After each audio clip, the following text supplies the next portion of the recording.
Tobacco friends. It is still Thursday, February 1st and 15, and we are picking up a conversation about worldwide combined reporting. Will Baker from the Department of Taxes, who very rarely comes into the room, though we spend a lot of time thinking about his words, has honored us with his presence today. And if you'd like to come sit in the chair, we would love to hear your thoughts on worldwide combined reporting. Thank you for joining us.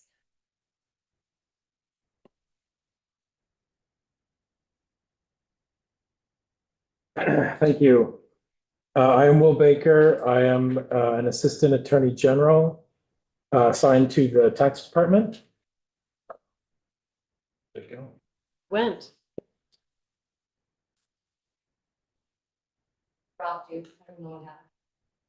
not The personal. meeting dropped me. Yeah. Okay. My favorite part of the day, when we have a moment of silence. Yep. So I'm the legal director at the Tax Department. I'm here not as an advocate for any of these issues, one way or the other, but just as a legal technician, and have a few slides prepared to go over some of this stuff, and happy to answer any questions if I can.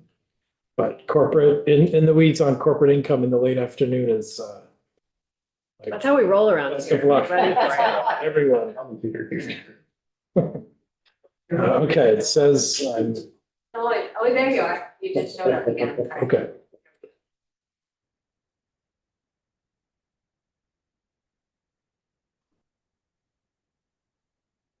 We got it. Thanks.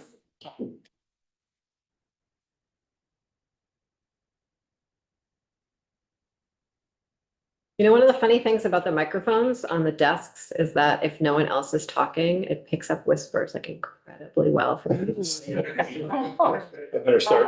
They're direct microphones. So I thought I would, I'm happy to answer any questions that you have, but I thought I would just start with kind of a brief overview of some of the concepts here, what we have now, how the treatment of international tax attributes as they are now in the law, and then some information on worldwide combined reporting as well. I know you've heard from a lot of other folks, so I won't get into basics here, but I am a visual person, and so I like to look at charts like this. So at the top half of the screen here is the current treatment for corporate income tax. So we, generally speaking, we conform to the federal law and rules about what is taxable income for corporations at the federal level, and we take the whole group of corporations if they're acting together, and that's called unitary combined.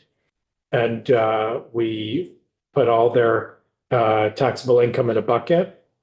And then towards the middle of the top of the screen there is a fraction, and that is the apportionment factor, where we look at the activity that they have in Vermont versus across the country. And then we multiply that by the tax rate, and that's how we get the tax. So thinking of a fictional example like Baker Motors, if I'm a automobile manufacturer and I sell cars in 150 countries around the world, and I manufacture cars maybe in 10 countries around the world, I might sell some cars in Vermont or have other activities or provide services in Vermont, and I am taxed on that income in Vermont, but not the way you might think. You don't just count up the number of Baker cars that are sold in Vermont, and that's my income, and then multiply it by a tax rate. Rather, what we do is we count up all of my income earned from all US corporations, put that in a bucket, and then separately look at what is my activity in Vermont versus everywhere in the United States, and that's how we apportion income. And so the bottom half is the proposal for worldwide combined reporting. And the blue and the green are the things that are different. And we could talk about that in a minute. Let's first talk about what we do right now. One second, Representative Odie, do you have a question? No, because you're about to get to it. Okay, great. I was so excited that I understood one part of it that I zoned out on the blue. Okay. I'll wait for Maybe we that. should stop right there if you want. Yeah, so we'll get into this later, but the blue it's a similar concept. It's all of my income, but it's all of my income, net income earned everywhere in the world. And then the green is not just my sales as far as US corporations, but my sales everywhere in the world. So as you can see from the two calculations, it's not that different, but for those two pieces. So focusing on the international attributes and their treatment right now. So what I'm looking at is only what is circled in red there. We're just looking at what is the income that we start with when we're thinking about corporate income tax. I know it says US and it says federal and it says unitary group within the US, but that does actually include some international items as well. And the first one, kind of the easiest one to think about, is foreign dividends. So if I operate Baker Motors in Germany, and so I have a subsidiary in Germany that's wholly owned by me here sitting in the United States, and my business in Germany does well, and I've got some net income, some profit, and I send that back to the parent corporation in the United States, and that's a dividend that I receive from that activity in Germany, but it's received by me in the United States. So that's US income. And so That's only if you send it back, right? that's right. Okay. Yeah. And so if I send it back to the United States, it goes into my federal taxable income, and Vermont conforms with that definition. So Vermont picks it up. And then, of course, Vermont, to be fair and constitutional, we apportion it with that fraction, Vermont sales. The US Can I ask you a sales. question? Why might you send it back? If it's profitable and you send it back, then it would be taxable. Why you might, as far as like international corporate group behavior, I'm probably not the person to ask about that stuff. One reason why you might is if I don't like the tax treatment in Germany, Mhm. I don't want to reinvest it in Germany. Those are two kind of things that come to mind, but so that's foreign dividends. That's fairly straightforward. The next one is called Subpart F income, which is a creative title because that is where it is located in the Internal Revenue Code and Subpart F. So that's what they call it. And it is an attempt that the federal government Congress made to get at some of this income earned overseas and not brought back to the US. It came about in the 1960s. And it said, if you have earnings and profits in Germany, for example, we're going to consider that to be deemed US income to that US parent of Baker Motors. However, and so there's a calculation at the federal level that looks at earnings and profits of my German subsidiary and how much tax I paid in Germany and several other attributes, how much investment I have in Germany. And there's a calculation that's done at the federal level regarding income is going to be deemed to be earned in the United States. In other words, deemed repatriated dividend. It doesn't have to be sent back to the US. Even if it's not sent back to the US, it's still taxed. And if I ever actually send back a dividend, I'll get credit for what I already paid for that income. So it's a deemed dividend. That's what Subpart F is. However, there's all kinds of caveats and reasons why my income in Germany might not be Subpart F income. And so it doesn't capture perhaps everything that Congress intended for it to capture when it passed it in the 1960s. So this is information about subpar F income. There, like I said, there are many exemptions to having to pay tax on subpar F income. For example, if it's already taxed at a high rate, like in Germany, my income in Germany might already be taxed at a high rate. I may not have to declare any subpar F income. And so that went on for a while, from the 1960s to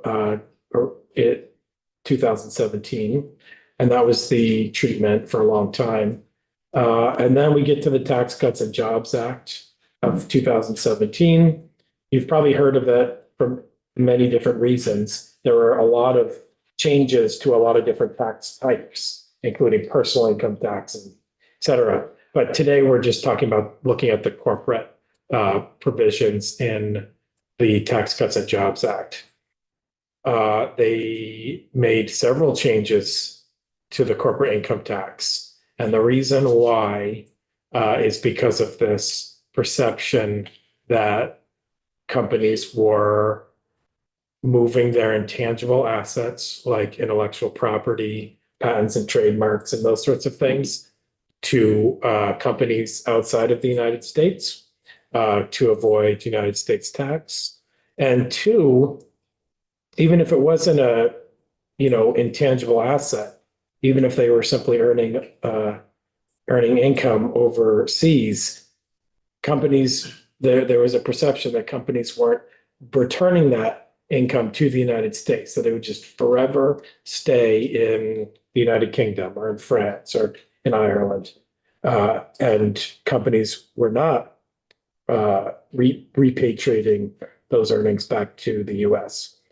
We had a global tax system for corporate income, which means that if I'm a US corporation, I pay tax on money I earn anywhere in the world.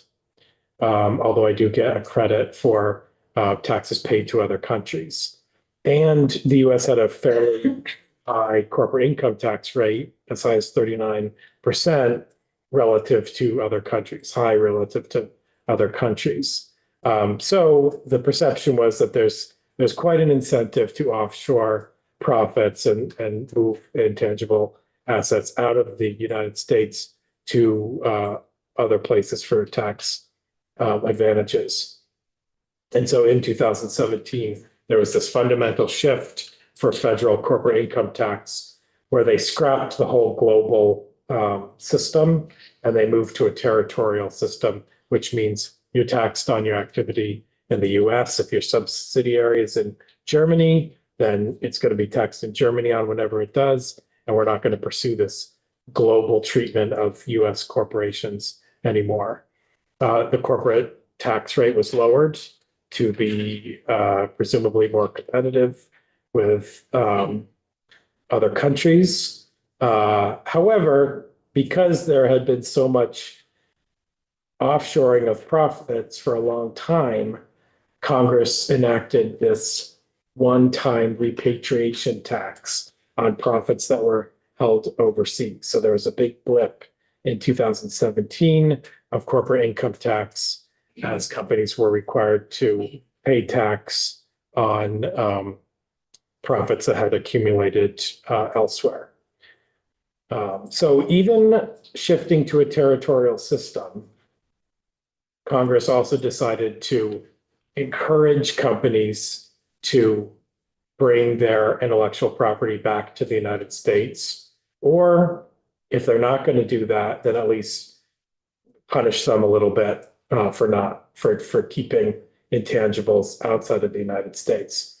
And so they created this new kind of income subject to tax called GILTI, Global Intangible Low Taxed Income. Representative Odie, do you have Just the quickest question. Oh, someone told me not to say the quickest question, but anyway, sorry about that. Whenever you say intangible, do you mean intellectual? Yeah, intellectual property. Every time you say intangible. Yes, sorry. All right.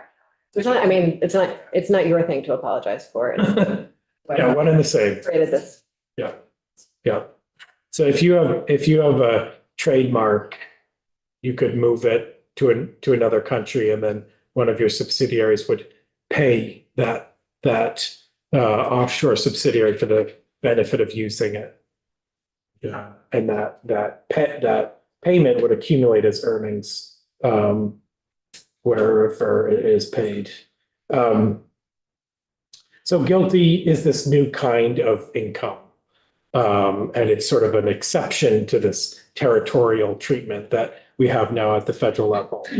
And essentially, it's a broad, formulaic calculation of income. It actually doesn't specifically target intangibles or intellectual property at all. It uses just a broad formulaic calculation that is intended to get at this activity of multinationals, but it doesn't limit it in the law to only those things. And so what it does, it looks at earnings overseas, and it looks at how much money you earned compared to how much money you invested. So if Baker Motors invests $100,000 in Bermuda, but it's realized $10 million in Bermuda, the federal calculator looks at that and says, that's a lot of income relative to your activity in that country. And so that is the kind of income that is identified by GILTI, and it calculates that amount and says, this is United States income for that US corporation. And it's an attempt to put a floor on this so that you've got at least a minimum tax on this. And it's to encourage the business to bring it back to the United States, or if they don't, there is going to be, a tax on this earnings. So when that happens, and it gets assigned to their US income, does that ends up flowing through to Vermont, right? It does. Yeah, okay, because the way we set up our system, okay. That's right. So you're setting me up perfectly for my next. Oh, okay. slide. Thank you. Sorry. Yeah, so this amount of income is added to federal taxable income. The federal law clearly articulates that this GILTI, this kind of income, is US income. We're not talking about foreign income here. They're saying, by us saying it is US income, it is US income. And so it goes into federal taxable income, which is the circled portion of our calculation to get to the Vermont tax. And so it goes into the big bucket of all that income. This is a simplification, of course. There's all kinds of exceptions and calculations and deductions, et cetera, that go into GILTI. But generally speaking, it's this portion of income from other parts of the world that is included in the US income of these corporations. So this was passed in 2017. This is an annual contribution to the federal taxable income, and it actually increases after 2025. Right now, there is the calculation of GILTI, and then taxpayers take that calculation and divide it in two, and they only pay tax on 50% of that GILTI at the federal level. And the reason why the federal government does that is to get to hone in on a tax rate for GILTI that is different than the tax rate for those corporations federally. This is all federal. Vermont, of course, has its own tax rate, but that 50% does flow through. And so Vermont taxes 50% of GILTI with some other states. So this is all relatively new. There has been a constitutional challenge to this kind of income. It's actually a constitutional challenge to the repatriation tax that was effective in 2017. But it really, the argument that's made by the taxpayers in this Moore case that I put in the notes here, is that the US taxpayer has not realized this income yet. This is income that is earned outside of the country. In the Moore case, there's actually in India. And they own interest in a business in India. They have not received any payment or dividend yet back from India. And so the Moores, husband and wife, are challenging the federal government and arguing that you can't tax this, unrealized income. Well, I think there is probably nothing more dangerous in America today than predicting what the Supreme Court will do. But it does, my understanding is that thus far, but I'm about to do it. It does seem thus far that that case is heading towards the state being correct. Are you Federal sure? government. The federal government being correct, yeah. I don't like to predict that either, but that is what I have heard. Okay, like through multiple sources across the spectrum, right? I have heard that, yeah, that court watchers or court experts Yeah. believe that it is going to be favorable to the federal government. And that, I mean, that's generally a hope of many because it would actually upend all taxes on these unrealized gains. And so that would be GILTI, that would be subpart F. That would be a lot of tax treatments of partnerships, even just partnerships within the United States. We're not talking about international anything. So there's a risk of a broad ruling in that case, but apparently the experts think that risk is low. And so the next slide here is just show for this ongoing GILTI that is taxable every year, kind of across the country, what it looks like. Vermont taxes as much GILTI as any other state. At it says 50%. That means we tax is all GILTI because, like I said, federally it's calculated and then divided in two. And you can kind of see the pattern there where most of the Northeast states do tax GILTI as well. And one interesting thing about this new sort of tax on global intangibles at the state level is that other than our annual link up that you consider every year, we didn't have any specific adoption of GILTI or repatriation. We tax this because we tax subpart F income and we tax foreign dividends as part of our corporate net income. And actually, the reason why Vermont taxes subpart F income is because the legislature in 2004, when we switched to unitary combined reporting, issued in session law directive to the tax department to write rules about unitary combined reporting and to specifically include subpart F income. So, and that's very similar to New Hampshire as far as subpart F and foreign dividends. And so that's why we picked up repatriation and now GILTI with that annual link up in the first year. And then, of course, every year after that. And so that's the story of the foreign international attributes in our tax base. So going back to our current method and then the worldwide method, some of the differences here is a decoupling from the federal rules about federal taxable income. So on the left, I've circled that new net, worldwide net income number. And so that would be a new, presumably Vermont defined category of income of a unitary group around the world. So that would be Baker Motors, Germany, and Baker Motors, Japan, and, all wherever I do business around the world, it would count up all those corporations that are acting in unison, and that would be the group. And you would look at all the income of that group, and you would eliminate you eliminate intercompany transactions. So if Baker Motors in Japan sold something to Baker Motors in Norway, then that would be eliminated. And then, of course, the apportionment number gets much small, the fraction gets much smaller because you have a big denominator in there with all my sales around the world. And so you've got a much larger income amount, and then you've got a much smaller fraction.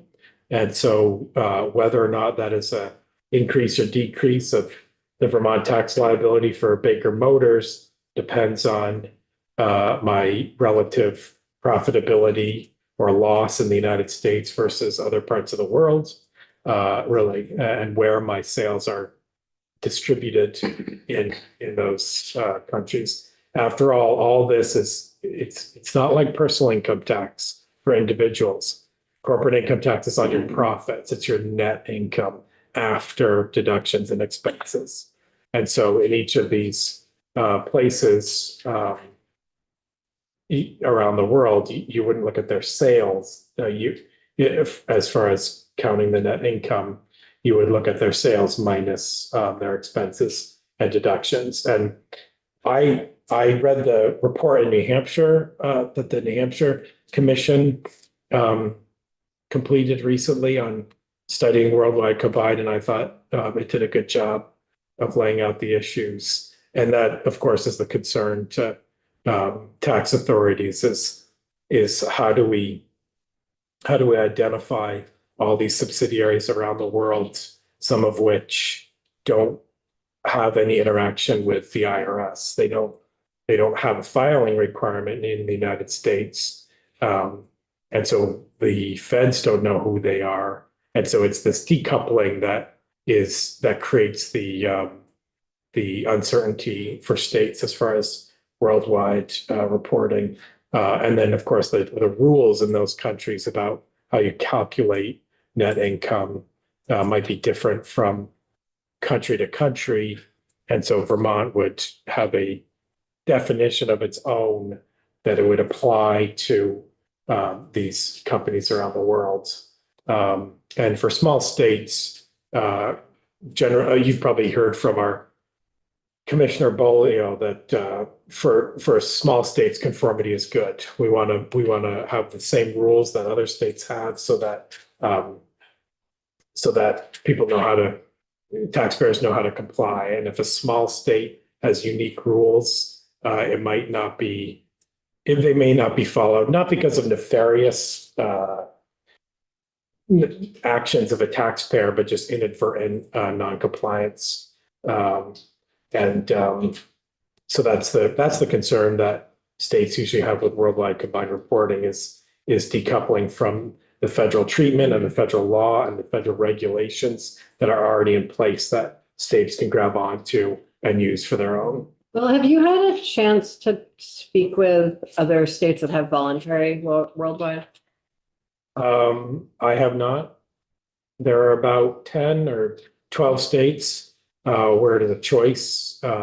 Although the choice, I believe if you make that election, you're locked in for a period of years. So it is a choice. It's not a choice every year. But I have not. And I don't know how often the election is made one way or the other. Me either. But we can look into that a little bit. I love visual formula, so I really appreciate your presentation today. In addition to the content, I think it was just presented in a way that was really clear and helpful. Thank you. Is that I was gonna say the same thing, visual is good, but I also say, I'm glad you guys keep track of this. We have these handouts, charts, whatever, that we can go to if we need information, but I'm glad there's no quiz.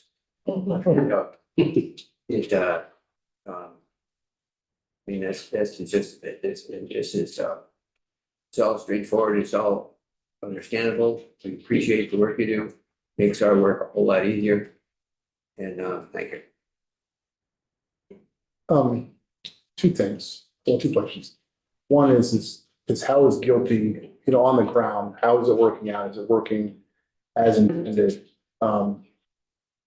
And another question was, Why don't I answer that question, and maybe I'll think of my other question. It's a good question. I'm not sure that folks know yet.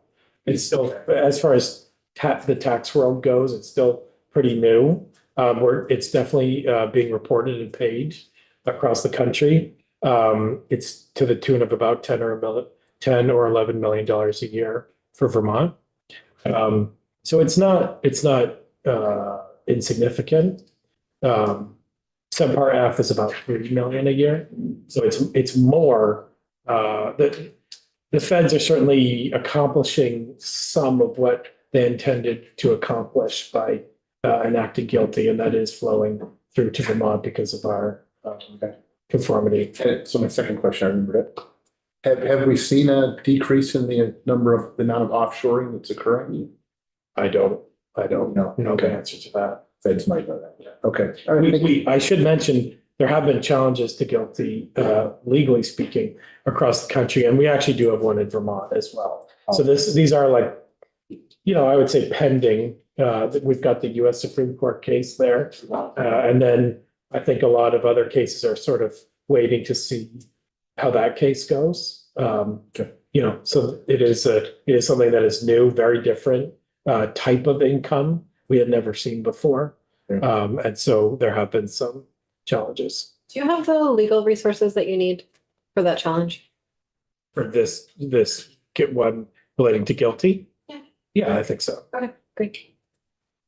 Yeah, Representative Anthony. Thank you. Clearly, the circled green shaded all sales, the smaller that is, obviously, the more the Vermont take. The higher the ratio of Vermont to total. What intrigues me is the word excludes.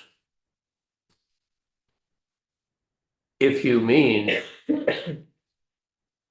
as I think your example suggests, you mean intra-company because Baker is Baker is Baker is Baker, not intra. Yeah. Okay, then what do you, I'm sure you've run into this or the commissioner has anticipated the issue of holding companies that own a Baker and an American and a Yellow and a Banana and a this and a that. You use the phrase unitary group. That would include the holding company, would it not? Okay. Because then it would exclude all the holding company transactions. Yeah. Intra transactions. Okay. The purpose of that is to try to get at a pure sense of what is this company's sales. Indeed, and the To whole weed out the rest. the stuff of the shell game of it appears here and disappears there. Yeah, got it. That's right. Thank you so much for joining us. I really appreciate it. Thank you. We're going to spend our final 15 minutes in this room together today, hearing from Kirby about, essentially we've talked about a surcharge, and I know the Senate is talking about a new bracket, and ask Kirby to just tell us what the difference between the two things is. Thanks so much, Will, for joining us. I really appreciate it. Thanks a lot. Over here.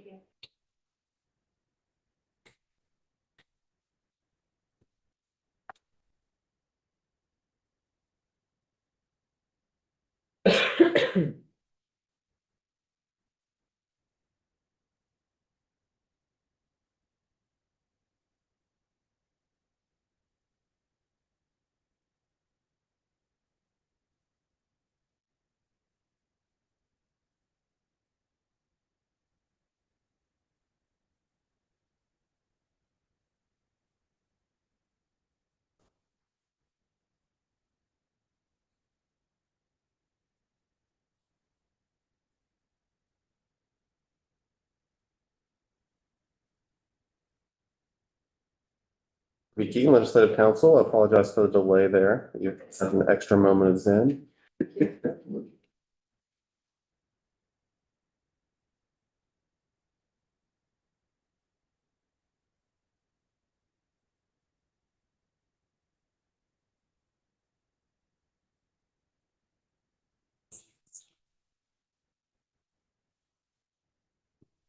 Chair Kornheiser had asked for a comparison.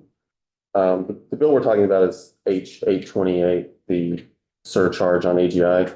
She'd asked for a comparison between a surcharge on AGI compared with if instead this bill had created a new tax bracket. And so what are the differences between those two approaches? So I threw together this little chart where we try to do that visually. That's the theme of the afternoon. So to start with, this part, the surcharge, it has a tax base that includes federal AGI. That's the basis. It's a specifically, it is a surcharge of 3% of federal AGI for individuals with federal AGI equal to or greater than 500,000. So what's included in that is federal AGI, which is the starting place for Vermont taxable income, but it stops there. So it's going to include most of the items that Vermont would exclude and exempt from Vermont taxable income, which is down here. So that includes, Vermont has credit for certain retirement systems. I'm actually going to skip that for now, though. I don't want to mislead people. The Vermont, the reason I want to skip that is because it's a credit, and I don't want to confuse this where people don't understand that. So we have the surcharge that's going to be on top of regular personal income tax, but the taxpayers will be paying their personal income tax, right? So they will be taking the credits and everything that's available. So I don't want, by bringing that up, I don't want people to think that it means that if we use the surcharge that tax credits and things won't be available. It's just that's just not part of the tax base for the surcharge itself. But those people will be filing their personal income taxes. They'll be taking all of the credits and things that are available. But this AGI won't be incorporating a Vermont standard deduction. It will be incorporating items that Vermont cannot legally tax in the first place that are precluded by federal law, such as interest income on U.S. obligations. That's one thing. It's not specifically called out in the bill, but if Will were still here and we asked him, I feel pretty confident that he would say the department is not going to knowingly impose a Vermont tax in a way that the department would know that the federal government doesn't allow, and we can also revisit that in a minute for as far as if we want to do any clarifications in this bill. So Vermont capital gains exclusion is something that will not be included in AGI for the surcharge. Vermont student loan interest exclusion, the adjustment for bonus depreciation that Vermont allows. But Vermont would need to impose the surcharge in a way that provides credit and allocation for taxes paid in other states. And that goes back to what I said before about there are certain things that legally Vermont's required to do no matter how we would go about this. So that's what the AGI would be based off of. So it's the other side of this chart shows what would be included if it were a tax bracket. So it would include all of the things that Vermont includes in Vermont taxable income, which includes income from non-Vermont state and local obligations. Vermont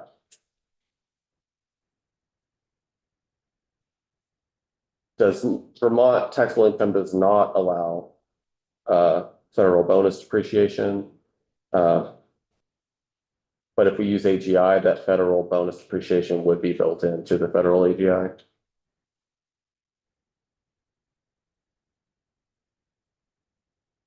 And as I mentioned before, this part is about the things that would be excluded if we used AGI, because we would need to do that just for legal reasons. That would happen in either case.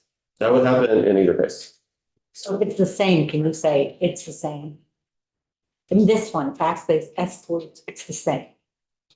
Is it the same on the both sides? I'm When sorry. it comes to, some of these things are the same. These, the things that are excluded from AGI are also going to be excluded from Vermont taxable income. Some of these things over here that are excluded from taxable income, though, would be part of AGI. I wish it were a perfect mirror, but that would make it simpler to follow, but it's not. So other things that'll be excluded from AGI are the same things that we just said would be added back in Vermont tax, or will be added to Vermont taxable income. The income from non-Vermont state and local obligations and the federal bonus depreciation. So another difference between tax bracket and the surcharge approach is that the surcharge is imposed on individuals, while Vermont taxable income has, of course, filing status, which can affect how income tax is imposed.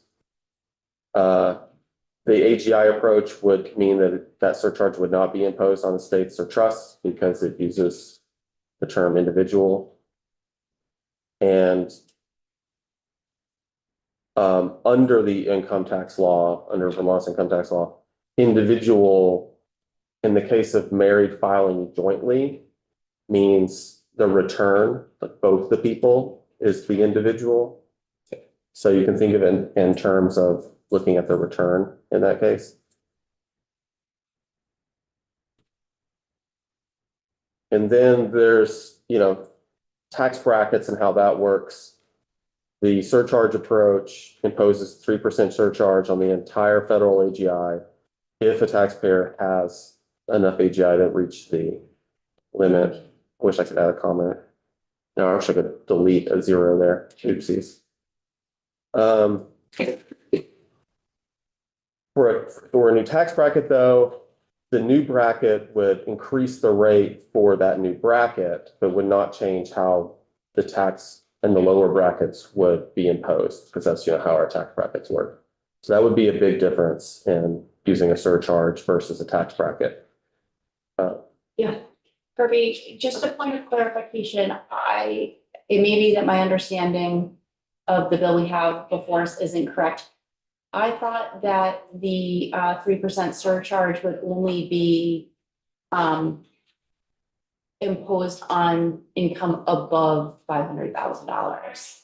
So if I make $500,010, it would only be imposed on the $10. That's not how it's currently written. I mean, obviously it could be changed, but it, Didn't. I did not either. That's why we ask questions. It is why we ask questions. that could have been a misunderstanding from the drafter. That were intended to be imposed on Yeah, only the income above 500,000. I think it was intended as marginal. And Yeah, I think that's- JFO did their estimate marginal. But I think, yeah. Okay. That's a great, yeah. And that means that it's more, that means it would be more like a tax bracket than how I thought it was going to operate. So, I included some things here because clarity is great.